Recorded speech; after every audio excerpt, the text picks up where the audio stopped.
রাজধানী ঢাকায় এসেছেন কি কারণে আমরা জানি। আমি দেখতে পাচ্ছি, আমি এখানে ঢোকার আগে একটা গান শুনছিলাম।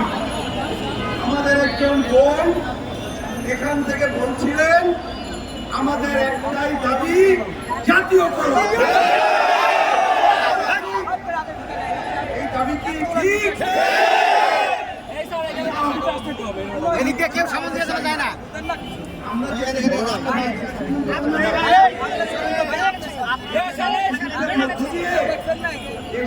স্বাধীন করেছিলাম, এরপরে 90-এর গণঅভ্যুত্থান করতে হলো, 24-এর গণঅভ্যুত্থান করতে হলো।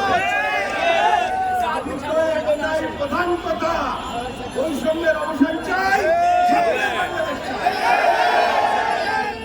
এখন এই বাংলাদেশ গড়তে গেলে শিক্ষাকে বাদ দিয়ে কি হবে? শিক্ষা যদি অগ্রাধিকার পায়, শিক্ষকরা অগ্রাধিকার পাবে। আমাদের দেশের সমস্যা হলো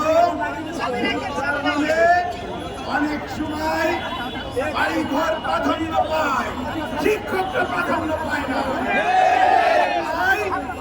অনেক সময় বাড়ি করার জন্য টাকা হয়, শিক্ষকদের জন্য টাকা হয় না। আমরা ভরপুর বিরোধিতা করি। আমরা মনে করি শিক্ষকদেরকে বাদ দিয়ে বাংলাদেশ এগোবে না। এই জন্য শিক্ষকদের তাদের জীবনমানের উন্নয়ন করতে হবে। সন্তান যাতে করে ভালোভাবে লেখাপড়া শিখতে পারে, তাদের জীবনের গ্যারান্টি দিতে হবে। এই জন্য পুরো শিক্ষার দায়িত্ব রাষ্ট্রকে নিতে হবে। আমরা দুঃখের সাথে লক্ষ্য করি, আগের মধ্যে আপনারা আন্দোলন করলে খয়রাতি ভিক্ষা দেওয়া হয়। আমার শিক্ষক সমাজ ঢাকায় আসে না।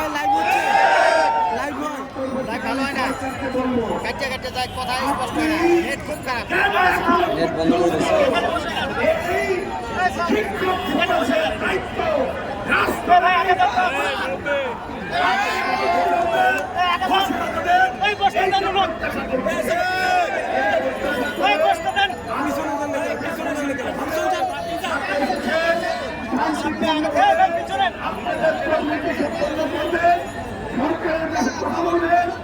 আমরা আপনাদের দাবির পক্ষে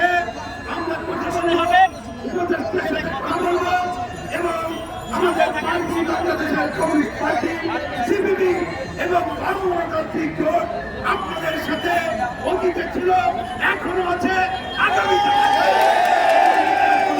আমার কথা শেষ করছি।